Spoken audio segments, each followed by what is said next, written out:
Then he gonna tell me I ain't even apologize? Like, who the fuck you think I am? Boy, you better slap your fucking self. Ain't paying your ass shit. Fuck you talking about pay you $300,000. What makes you so motherfucking better than any of the other sanctioned bodies? Huh? Answer that question. What makes you better than the WBO, the IBF, or the WBA? Everybody accepted what I was giving them. But you, the WBC, think that you better than everybody. Going up against a guy who was perceived as being bigger and stronger, Crawford was strong.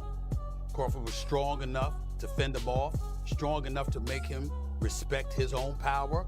He used his jab, he used his distance. He had poise in the ring, he wasn't rattled. He backed up and moved when necessary and kept us different. He exchanged enough to gain respect when necessary. It was a brilliant, masterful fight on Terence Crawford. You won't believe what just happened to Terence "Bud" Crawford. The WBA and WBC have officially stripped one of boxing's best, throwing the sport into chaos. Stephen A. Smith and Max Kellerman reacted, not by blaming Crawford, but by calling out the real issue, the system itself. Fans were shocked. How do you strip a fighter who's moved up 3 divisions, beaten Errol Spence and Canelo Alvarez, become undisputed in multiple weight classes, and dominated the sport for a year? Stephen A. called it political and suspicious, while Max called it an embarrassment for boxing, and they weren't wrong. The WBC claims it's over unpaid sanctioning fees from his last 2 fights, around $300,000, saying they reached out to Crawford, his manager, and legal team with no response, leaving them no choice but to act. Are the fighters. There was a decision that he took, the decision that the WBC took, but in no ways there's any feelings other than wishing him success and may God bless him inside and outside the ring. And I like the idea of us signing this beautiful signal. We're going to leave this at the entrance, and anybody who wishes to sign or wish a good luck to this gentleman, please do.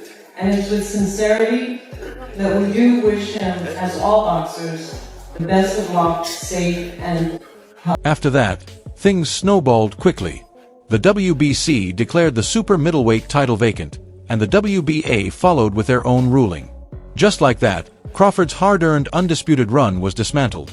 Not in the ring, not through any fight, but by decisions made outside it, leaving his belt scattered to other fighters. La verdad no me voy a rebajar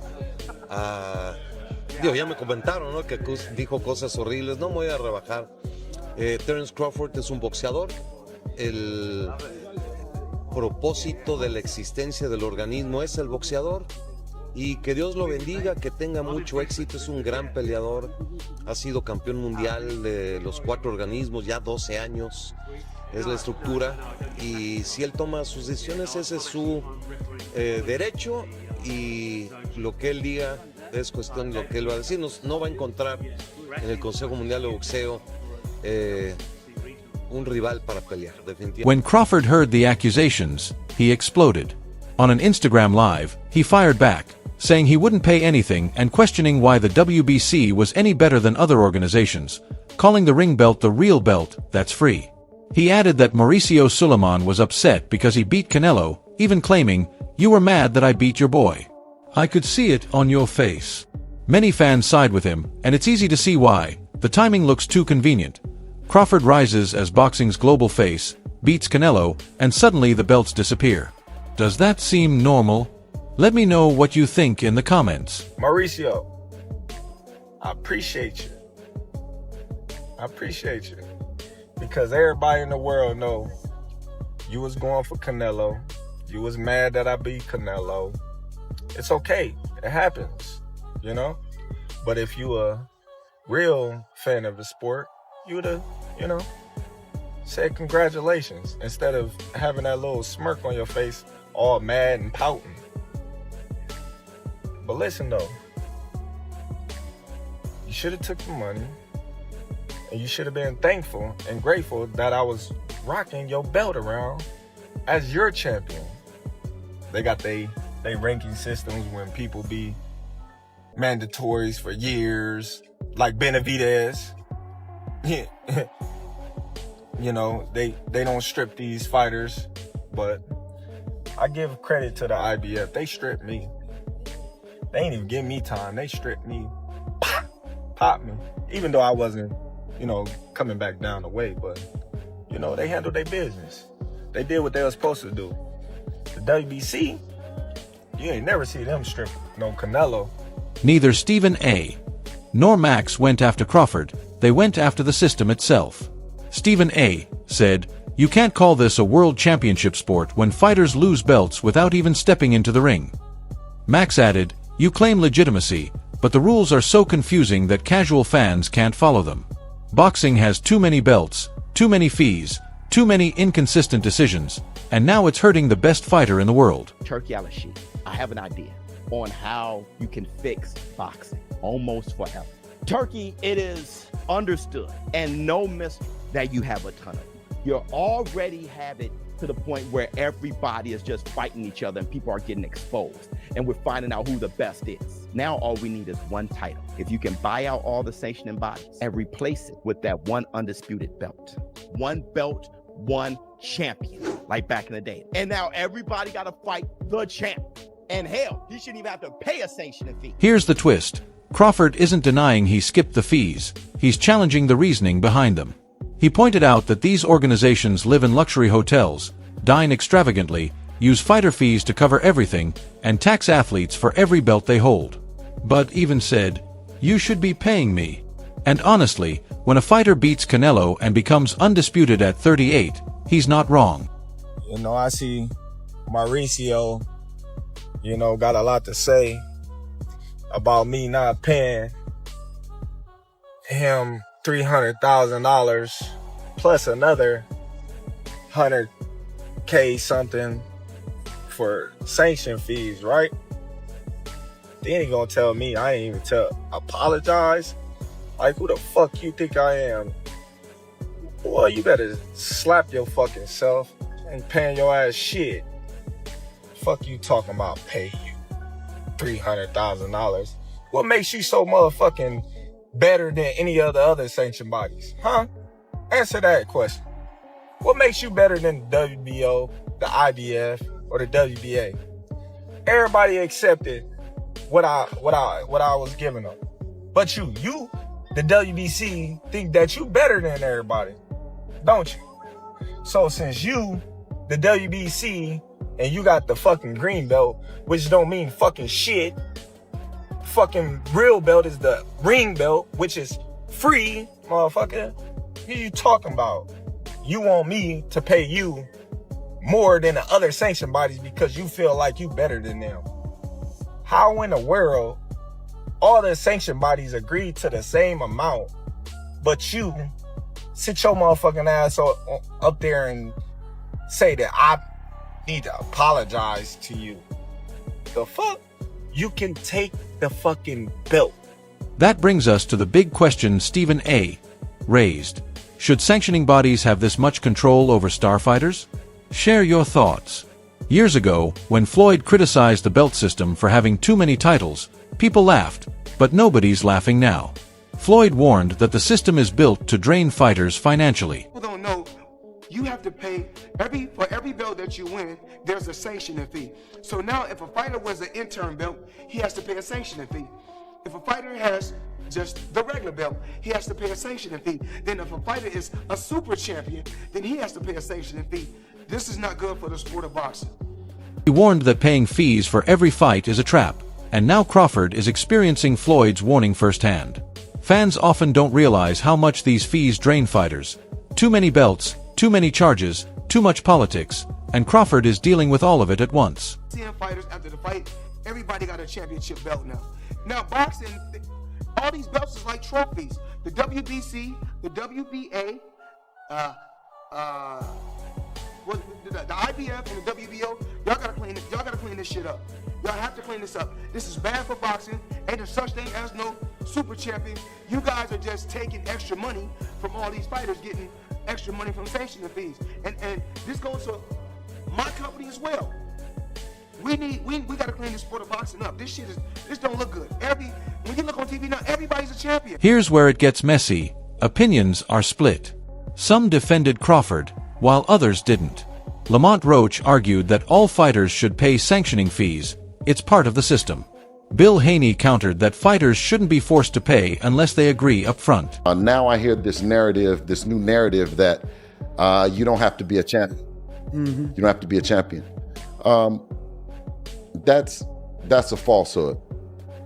Somewhere, everyone started thinking that they have to pay for the sanctioning fee, right? That's what the public, right? If you take a look at the public and what everyone is saying, the fans are, you shouldn't have to pay for. Well, we don't pay the sanctioning fees.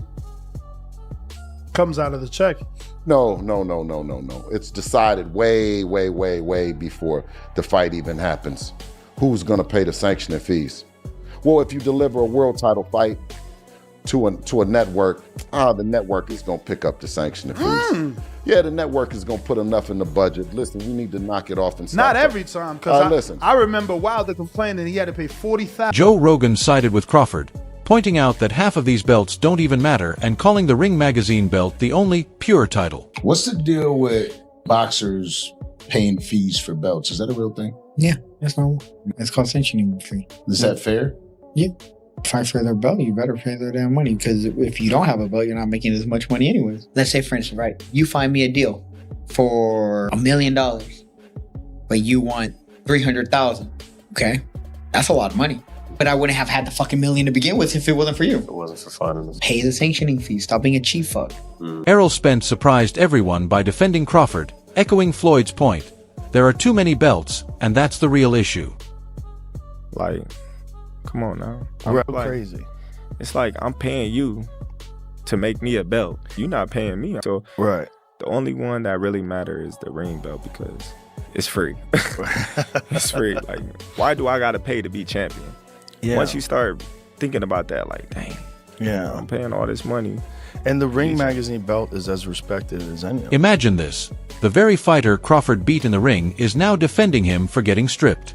If his biggest rival sees the system as broken, what does that say? Social media blew up because fans think the timing looks intentional. Just as Crawford rises to the top, becoming the face of boxing, leading every pound-for-pound list, beating Canelo, and sparking calls for a super fight, the belts suddenly vanish. I'm not worried about it being, three sanctioned by 4 sanctioned by, but it's just a lot. Like all these junior titles, and they made the secondary builds and just made interim builds, and you just got a lot of builds and people paying fees on it too. So it's just, I feel like it's too many builds in boxing, basically watered it down for people winning world titles and they're not earning none of the world titles. So I feel like it's just been watering down boxing. It's gonna be more on the fighters that active now to talk about it and to make a change, because everybody needs to be held accountable, not just the boxers need to be held accountable. Promoters need to be held accountable, the managers need to be held accountable, and the sanctioning bodies need to be held accountable. Fans are weighing in. One said they didn't want Bud controlling the division, another noted that when Canelo loses, the belts suddenly shift, and a third called the timing too perfect. Crawford has been stripped before, always when his influence grows. Coincidence or pattern? Behind the scenes, it's simple. Business. Sanctioning bodies rely on fees, and Crawford refusing to pay threatens their model. If he can refuse, others might too, and the system could collapse. Stripping Crawford wasn't personal, it was strategic. Max Kellerman summed it up. When a fighter becomes bigger than the belts lose power, and that's exactly what's happening now. How's it going, guys? I'm Travis with Weighing In with Travis Hartman. Today, I'm going to weigh in on the recent WBC stripping Terence Crawford of his title because he refused to pay a sanctioning fee. Crawford has now made a video that said he didn't refuse it. He negotiated to pay a sanctioning fee, the same thing he paid to the other world title belts. He didn't want to pay the 3%, which is typical by the WBC. The WBC is now claiming they offered 0.6% of his reported purse of $50 million, said that they would take $300,000. That's a lot of money. Crawford's next fight will be huge, whether he holds belts or not. Stephen A. even said he could toss the titles in the trash and the world would still see him as the champion. Most fighters chase belts, but Crawford has outgrown them. Now, he doesn't owe the sanctioning bodies, they need him. The big question, does he keep chasing titles or focus only on mega fights? Imagine the possibilities. Crawford vs. Canelo 2, Crawford vs. Gervonta Ennis, Crawford vs. Bervin Benavidez. Thank you, GOAT, because you are the GOAT of this era. Terence Bud Crawford. Here's the twist that changes everything. Crawford might be the first fighter since Floyd Mayweather who truly doesn't need belts. After beating Canelo, his legacy is secure. He's already a top 10 all-time great, with some even placing him in the top 5. Who's the best boxer, in your opinion, right now? I think it's Terence Crawford. Many believe it's you. Many believe you're the best fighter. Oh, no, I'm not the best fighter of the world. It's Terence Crawford. Terence Crawford, number one, yeah? Yeah. Crawford could retire as a legend, belts or not, because stripping him didn't hurt him, it hurt boxing. Stephen A. said the sport needs to fix its structure. Max added that sanctioning bodies are out of touch with modern fans. Fighters called the system broken, and fans argued the timing looked like a setup. Hey, great, but it always been like that. Without a question, sour. You know what I'm saying? Sour. You think there's anything left for him, coach, or is it time for Bud to move on? Or I'm trying to figure out who he gonna fight next. 160, you can see him fight going I wouldn't do nothing crazy. He looked at excellent. Hey, he looked at excellent. Is there anybody? Most from No, I'm trying to figure out what their team gonna do next. I want to see what's He's next. talking about 160, coach. I mean, the only thing down there is maybe like a middleweight tournament, 2 fights undisputed, something like that. But if not that, then what for Bud? Who? Well, they were talking about Gervonta Ennis going to 160, possibly going. Gervonta Ennis going to 160. If he go to 160, then we got another mega fight. You think that's a mega fight? I don't know that yet, but I'm saying, and the boxing fans that know boxing would say that's another mega fight. What would? No matter where you stand, one thing is clear. You can't strip greatness. Belts can be taken, rules can be made, fees can be collected, but nothing can erase what Terence Crawford earned in the ring. Didn't help boxing, that kind of helped kill boxing, okay, was the confusion of who is champion. There's just too many damn titles. And when you go to the casual, who pushes every sport, every media, it's the casual, it's the masses, because you can always count on the fanatics' dollar. The dollar that is the variable that varies up and down is the casual dollar, and that's the difference between going out of business and having a growing business. So it is what it is. Now, you can have your belt. Bud did the right thing by not paying you. Mauricio Suleiman, you talking like you did him a favor or whatever the case may be. Like, it's amazing. Y'all have this position as though, you guys got to stay in your place. Like Crawford's supposed to stay in his place, or certain other black fighters or whatever. You got to stay in your place and you jump when we say jump. You let Canelo do what he want to do. Canelo went years without fighting his mandatory David Benavidez. It's cool. Bud win the belt in September. You strip him in December. You get what I'm saying? So it is what it is. Again, life isn't fair. I'm not complaining. The man made a boatload of money. Both guys did. I'm not complaining, but it is what it is. What's good for the gander is good for the goose. Mauricio, we care nothing about you, sir. I'm just telling me, I don't. You know what I mean? Care nothing about the interview. I don't care about none of that. I don't care nothing about. So now the question is, did stripping Crawford expose him, or did it expose boxing? And do these belts even matter anymore? Share your honest thoughts in the comments, and don't forget to like, subscribe, and hit the bell so you won't miss our next video. We'll see you in the next one.